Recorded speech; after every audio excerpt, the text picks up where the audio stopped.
inspires us.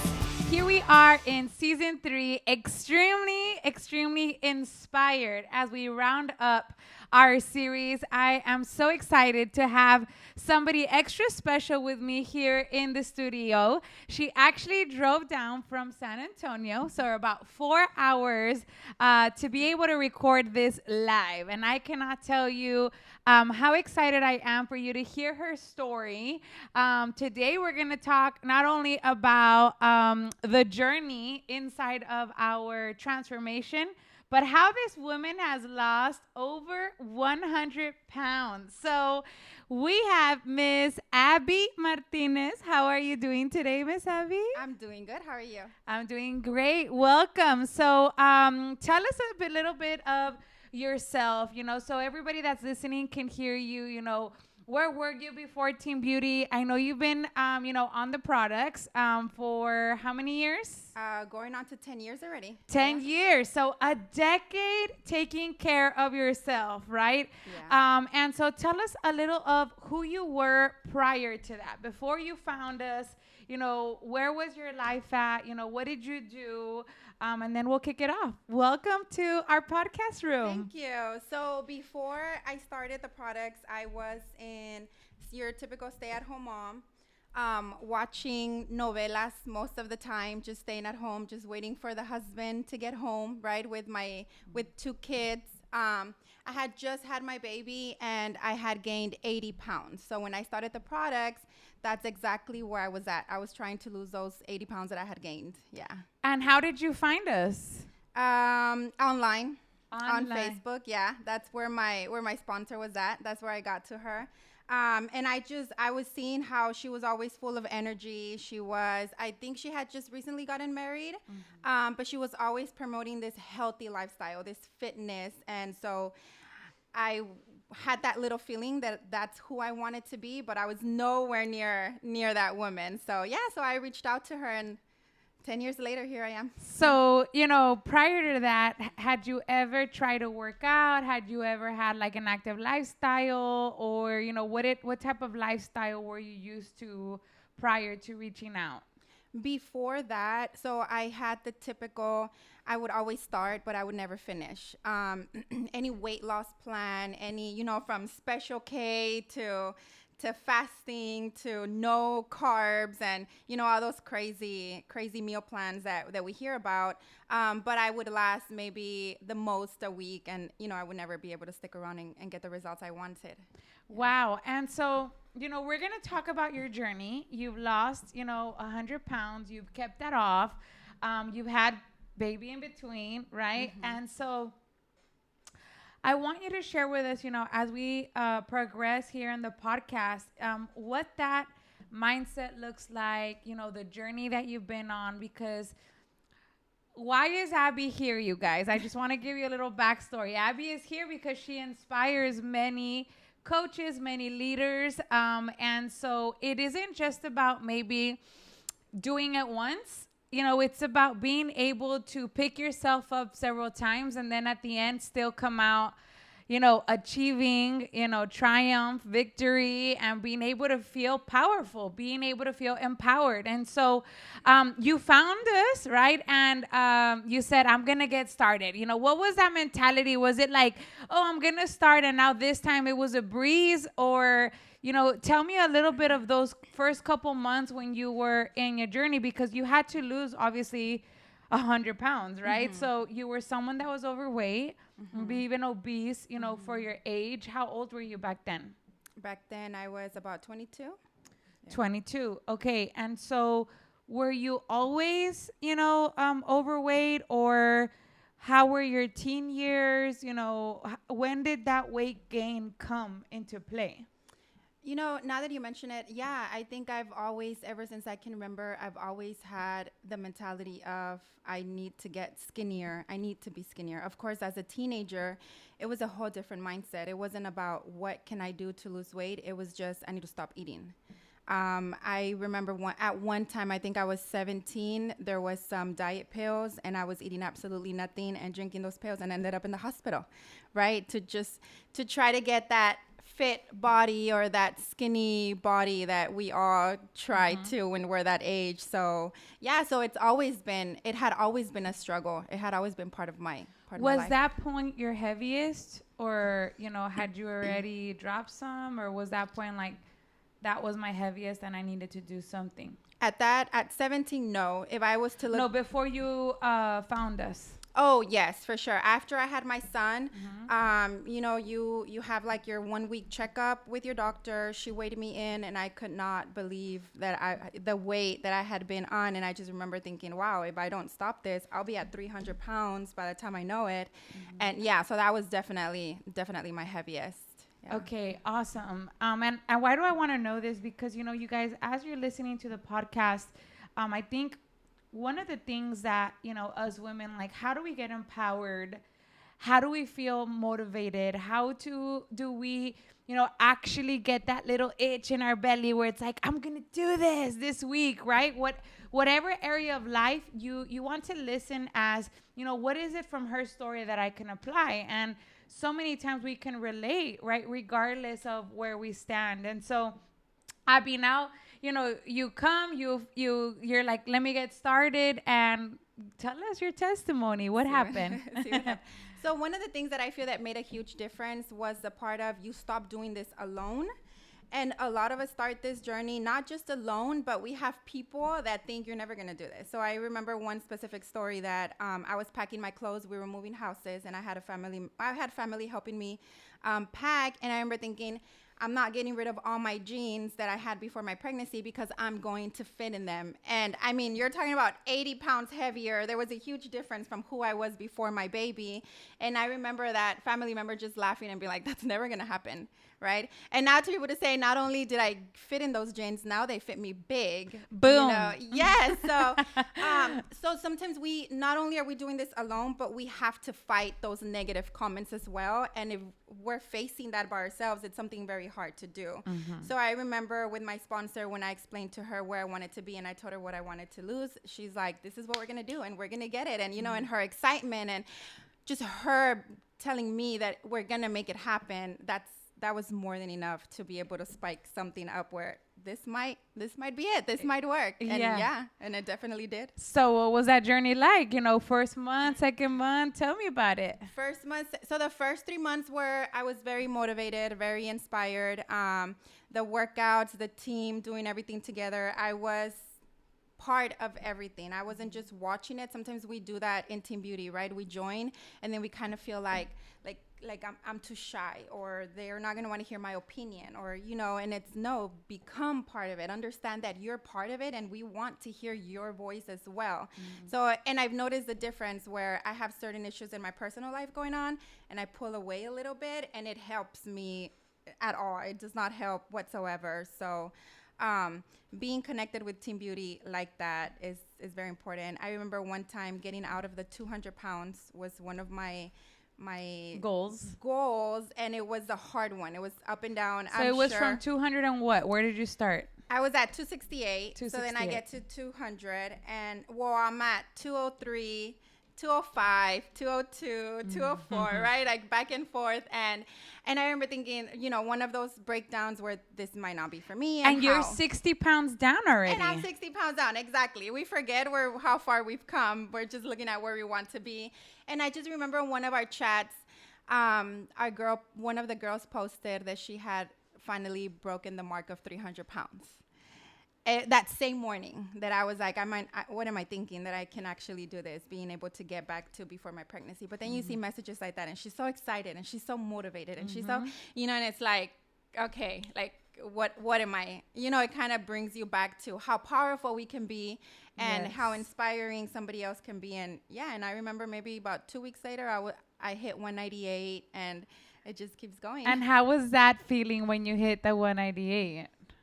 Very exciting, the powerful feeling behind it. Sometimes we can think of they're just scales on the number. They're just numbers on the scale, but give a woman confidence and she can, that's a whole different kind of level that we can make an impact. So I think that's where I started gaining my confidence, gaining my believing in myself. on my own without needing somebody else to be telling me and pushing me, if that makes sense. Yeah. Wow. In how much time did you lose 100 pounds? So the first 3 months, I was able to lose the 80 pounds. Yeah, so this isn't typical for everybody. Wait. Espérate. Otra vez. You lost how much in 3 months? 80 pounds. 80 pounds in 3 months. Definitely not typical. Pounds. No, not. Yeah, but possible. 100%, yeah. And then the rest of the 100 pounds just kind of came out a little bit slower. I had slowed down just because I wasn't, Hold on. I have to laugh because she's like, oh, a little bit slower. But 100 pounds in how long? It was about 9-10 months. Imagine that. 9 to 10 months. In less than a year, you lost 100 pounds, right? In less than a year, you lost 100 pounds. And obviously, what an achievement, right? From being able to go from 268, right, to 168 in that such short amount of time. Like, and let's talk about that, Abby, because you're like, oh, I went a little bit slower. But I mean, you had lost 80 pounds in 3 months. And so what was that battle too of I'm going slower, you're thinking all of these things to yourself of like, my journey went slower, but exactly what was that like? Because it was still fast if you think about it. Yeah. Like 80 pounds in 3 months is over 25 pounds per month. Yeah. Not typical at all. The typical is about 1 to 2 pounds a week, 10 pounds a month. So you're doing over 25 pounds a month. Yeah. It was, I think the reason why I say I slowed down, I was already confident. So I wasn't in such a hurry. And not only that, I started I lost all my focus on my physical and I started focusing mentally. Love becoming that. Healthy mentally, right? Connecting with myself spiritually. So while I'm still making sure I'm eating healthy and, my workouts were a little bit smoother. It wasn't like kickboxing and all that all the time the way it was during those 3 months. But that's kind of where physically I slowed down, but mentally it was a whole different type of journey, a new beginning on that. Yeah. Can you imagine Abby not starting? Where would that Abby be from 10 years ago?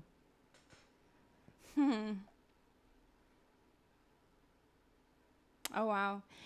The first thought that comes to my mind is battling depression and facing like suicidal thoughts and stuff. So I feel like it would have been very hard for Abby to even be here. Yeah, without starting that journey. What has this transformation been for you, Abby? Because, obviously 100 pounds is great. Seeing a before and after picture is amazing. You look fabulous and you're beautiful and confident and inspiring. But, I always like to say that behind that before and after picture is a story, right? Not only being able to lose the weight, but keep the confidence, right?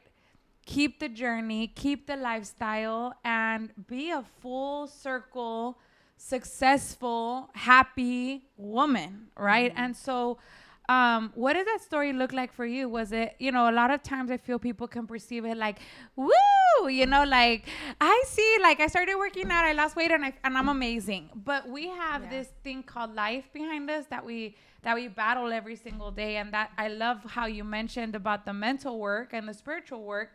Because, in this process, what have you been faced with, that you can share with us that, it's like those moments maybe that are the turning points of owning your power, like those moments of you being like, I have a purpose, I'm here for a reason. And so was it like, no, I got my confidence and it's been great? Or was it, it's been a battle being able to create that inner self-worth, inner self-confidence for myself? I think it's definitely a battle we're never done with. And I'm sure you can agree with this, that working in the self-love journey it's never you're going to reach a point and you've made it and you're good for the rest of your life, right? It's going to be, there's always more work to do. There's always, or something can always happen and you start doubting yourself, and you have to put that work daily for the self-love, for the confidence to stay there. So I feel like, what was your question again? Sorry. That like what has that mental work look like in the journey? Because was it like, 100 pounds and woo, I'm happy, Yeah. I'm the best, I'm powerful, or was it something that to create this habit that we have today, what have you have to gone through, and how have you created that purpose in life? Yeah. So have you seen that picture where they show like the hard work, the success, how it looks so smooth, Yeah. and then underneath all the hard work that nobody sees? It's definitely the same story. The depression, the fighting the depression, being a mom guilt. That's a whole other one that moms, I'm sure, can relate to. There's a lot that it was just never, it wasn't as smooth as people think. It wasn't. I tried losing 100 pounds and I went from, 1 pound, 5 pounds. It was always, there was even times where it would go smooth and then sometimes even up, right? Gaining 10 pounds. And then it's like, I need to refocus. I need to stay, I need to bring back my energy, my workouts, and then going back down. And then something would happen and just life. Yeah, it definitely wasn't as smooth as it might seem. What do you think were your personal thoughts? What are the thoughts that came to you that would create depression? Like, what created depression in your eyes for you? So when I was diagnosed with depression, I was put on medication. I know everybody's experience is different, but my personal experience when it came to medication was the worst thing I could have done. Just my therapist itself, it was 15-minute calls to check if I still needed the medication, and then they would subscribe me for 6 more months. So in 15 minutes, they would know if I needed this for 6 months. And I just had that gut feeling like I should not be drinking this. Every time I drank that pill, I think I did it for like 2 months, I felt I was numbing something inside. So I did get on a call. One time I was listening to a podcast, and there was this like spiritual life coach. She was sharing her story and her attempt to suicide. And I connected with her so much. And I remember that I purchased a 2-hour call with her. And, when you're seeking for help, when you just want some type of guidance from anywhere, you just don't know what to hear, where you want it from. And I don't remember anything that she told me in that call. All I remember was that she told me, her exact words were, don't let anybody put the word depression on you. You're not depressed. You're out of alignment. And I just remember thinking, at that point, I didn't know exactly what it meant, but it felt so right. It felt like that's exactly what's going on with me. And little by little, I started learning. And it's just, sometimes it's the small actions of, for example, maybe I should be part of Team Beauty. Maybe I should join. No, I could never do that. There's that part of you that wants it and feels like you should be part of it, but then the self-doubt, you're saying no to yourself. And this could be from starting a business, from beginning, going to the gym, something so small. Every time you ignore that and you say no to yourself, eventually it becomes, you have something inside of you that wants to become louder and louder, and it's not going to stop until you face it. And I think that's where depression can come in, when you're ignoring your happiness for too long, right? And so once you're trying to fight depression, you're not going from one day to another complete happiness. Sometimes it looks like just get up and take a shower, right? There's a lot of times where women can't do that because of depression, or just go outside for a walk for 20 minutes. Just get outside. And were there days where you didn't shower? So I'm just bringing a little bit of, I mean. So there was days, in my defense, no, I'm just kidding. There was days where I would not get out of bed. Yeah. So, I mean, I wasn't dirty. So in my head, I didn't need the shower. In my defense, right? But, I mean, yeah. For what? I'm not going anywhere. I don't feel like getting dressed. Well, what's the point? I'll just shower tomorrow. Nobody's going to smell me anyway. Yeah, definitely. You're not depressed. You're out of alignment. You're out of alignment. And what got to that point, if we can talk about it now that you were talking about it, why do you think that you got there to even think that You know, because I feel that that word goes around a lot, right? Sometimes it's just because, sometimes it's real. Sometimes it there does need seeking of extra professional help. But like, how do we begin that where you felt that like, I think I'm depressed, I think I have depression, I think I need to seek help? How did that come around for you? I was kind of forced into therapy. I've always had the attitude of I don't need to talk to anybody. I'll figure it out. Or maybe it's just for now. Eventually I can shake it off eventually. And so I remember rock bottom was being in a car. And when you hit depression, I feel like a lot of people that have never been in that situation don't understand it. But for some people, somebody can be depressed and they can think, why would you be depressed? You have everything. You have the perfect kids. You have the perfect husband. You have a beautiful house. You have money. There's no reason for you to be depressed. And so people don't understand how it's way beyond that. It's something a person that is depressed can't control, right? And so I remember being in my car and thinking there's absolutely nobody that could convince me that my kids were not better off without me. Because a depressed mom affects her kids. A depressed daughter affects her parents, affects her husband, right? So I remember hitting the point where I just thought everybody would just be better off without me. And so hitting rock bottom, where being in the car, having not my gun, but having a gun in my hands, and just there was nothing that could convince me that everybody would have been better off if I just wasn't around. And I remember that the thought that came to my mind was, the moment this gun goes off, it's going to be loud. My kids are going to hear it, and they're going to come outside to check. And I'm not going to let them see that, right? So I remember in that moment, that stopped me. But in my head was, I'll just wait. I'll get an opportunity. Because, again, everybody would be better off without me. And so then maybe a couple of hours later, I'm with my kids, and I remember thinking, like, I don't want to miss out on this. And so, that's when I finally accepted to just have to talk to somebody. It wasn't even in my mind getting diagnosed with depression. It was just like, okay, then obviously there's somebody I need to tell. And even if I was to go through with it, somebody that can tell my kids that it had nothing to do with them, or that it wasn't based on because I didn't love them enough, right? So, and then of course, like, thank you. So then of course, a couple of days later, I do go to therapy. I do get diagnosed with depression. And you might not know this, but you were actually the first person I told. And I'm sure you remember this because we had a conversation on our chat, but I messaged you, and the reason why I told you was because I know you wouldn't put me on victim mode. I knew you wouldn't be like, it's okay, or you okay, I'm here for you if you need anything. I remember your message was, this isn't your story, this isn't your ending, it's in your hands, and you're going to change this, right?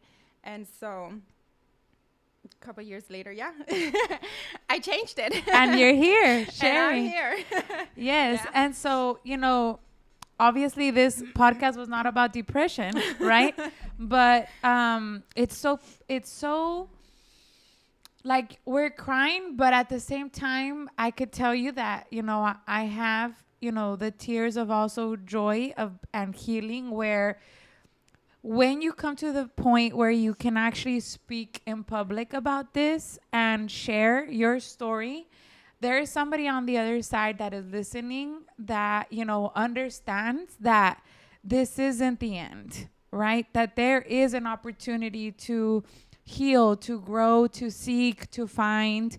And obviously there's a purpose in this life, and uniquely made for you, for me, and for every single person, that is listening. And so the journey to 100 pounds and creating Abby's story isn't just from, oh my God, I need to look hot, right? Yeah. That initiates and sparks up a transformation.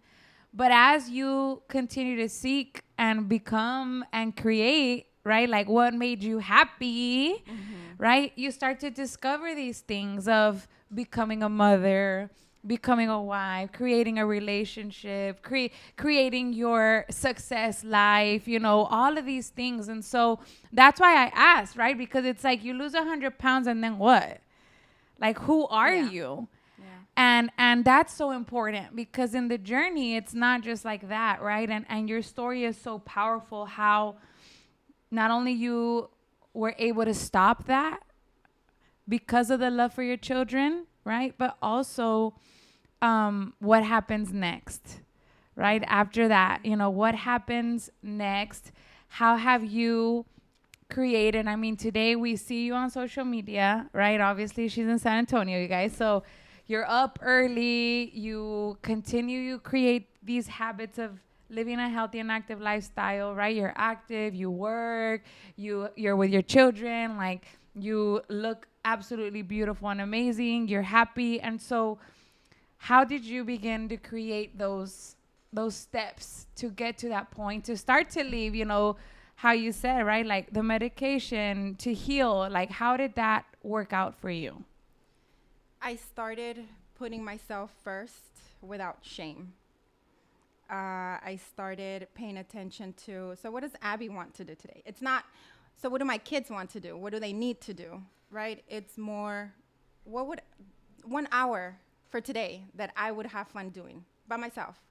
And that can always just look going out in nature, going out, taking myself out for dinner without expecting somebody else to invite me. Just those little things can make a huge impact. Did you always have expectations, like for someone to take you like on a date, for someone to invite you, would that make you unhappy sometimes, having those expectations? Yeah, for sure. You know, the typical girlfriend or wife that, how come you didn't bring me flowers?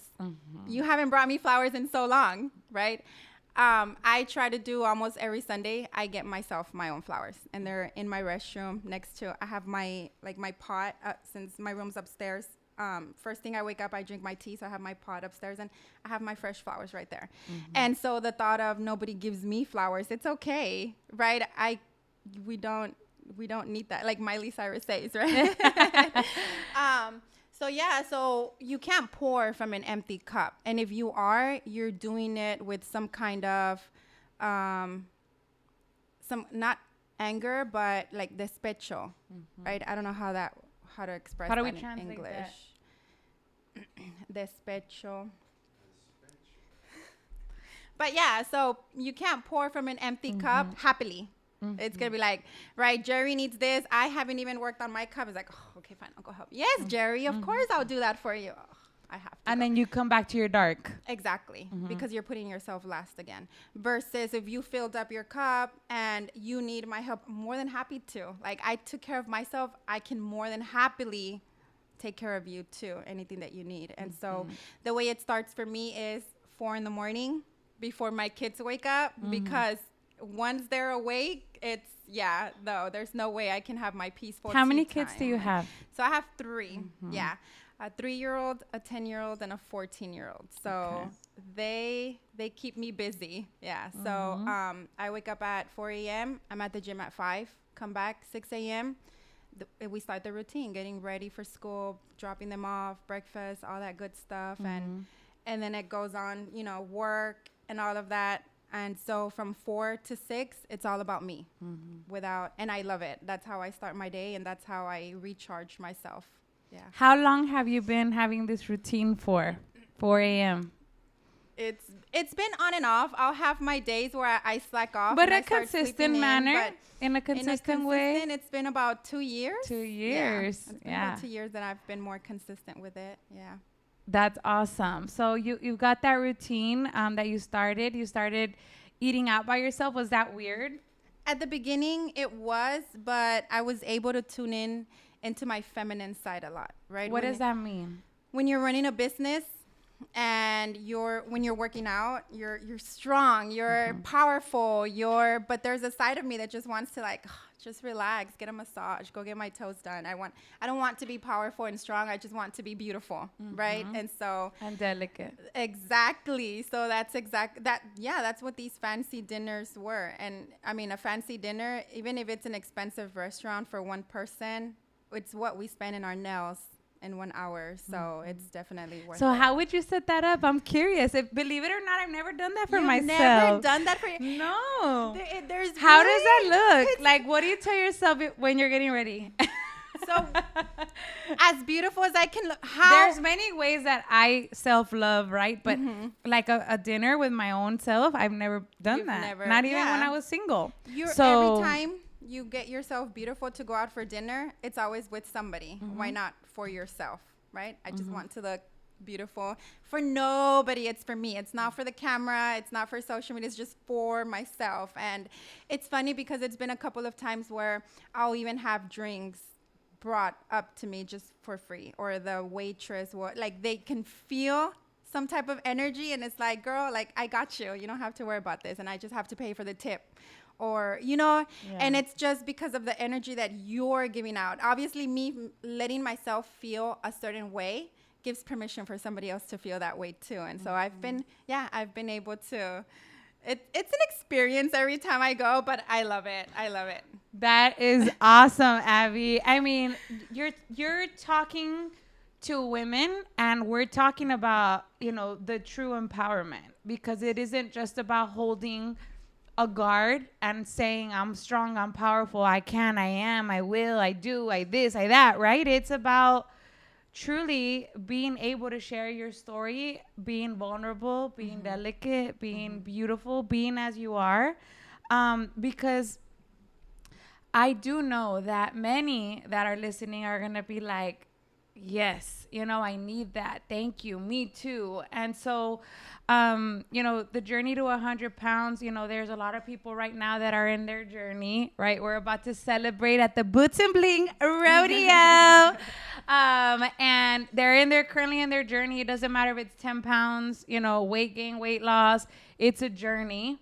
Currently in the journey of maybe that personal confidence of not accepting self-love for themselves, creating it for themselves. And so as we leave off and share, right, I want you to first say, like, what do you feel most proud of? And as you look the last 10 years, first you're like, I don't even want to look if I hadn't had started, right?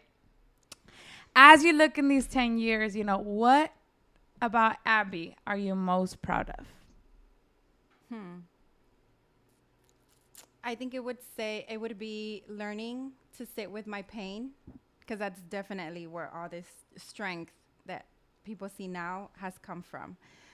If it wasn't without it, at one point I realized if it wasn't without all of that journey, I mean, I've had girls now that I'm coaching, and their first couple of weeks they lose 5 pounds, 7 pounds, and they start crying. And so and there I am crying with them, because I know it's not the 7 pounds, it's not the number on the scale, it's way beyond that. It's all the times they failed, it's all the confidence that they've never felt that's making them cry. And so I think that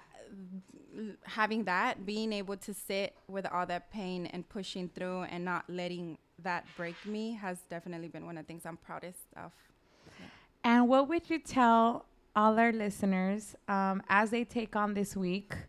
What would be some action steps that you would share? Like, if you had me in front of you and I was like, I want to get started, I need to get going, I need to get myself back up, what would those 3-4 steps, of encouragement, of small things that they can put into action this week, so they can feel empowered, they can feel like they're stepping forward in their personal life and in their journey to however many pounds, we want to lose. What would that be, Abby? So for physically to lose weight, I think it would be the fitness journey. I know it's 80% nutrition and 20% fitness. But when it comes to your mindset, that 20% of the fitness can do a huge impact in your journey. So starting some type of workout routine, either at the gym with our Team Beauty classes in our facilities, being consistent with it. That would be one. And then 2 would be journaling. I think that would be one as well. Everything that's holding you back, all the self-doubts, put them in paper so that you can learn so that you can learn to be aware of them and then start working towards them, right? Sometimes you don't even know why you're doubting yourself or where all of that comes from, or that inner anger or hate or, so journaling would definitely be just anything that comes to your mind, just write it down. That would be another one. Yeah. And any last thoughts or any advice that you want to share before we go? I think, of course, also just knowing that there's nothing that you're doing that anybody else has gone through it. You're not alone. No matter how bad you think it can be or how bad you are right now, there's always somebody that has gone through that and was successful through that. So just to seek help and be able to push through it. Yeah. Thank you so much, Abby. OMG, you guys. Wasn't that powerful?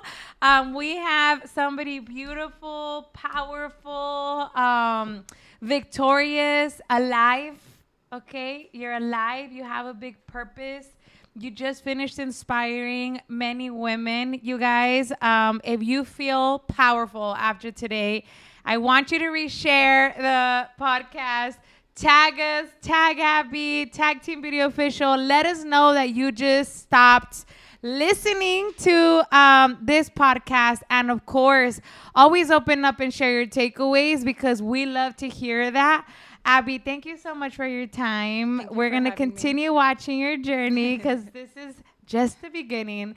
Yeah. Can you believe the best years of your life have yet to be seen? Yeah. Amazing. And so, you guys, cheers to that, Abby. Thank you for listening, and we'll see you guys next week.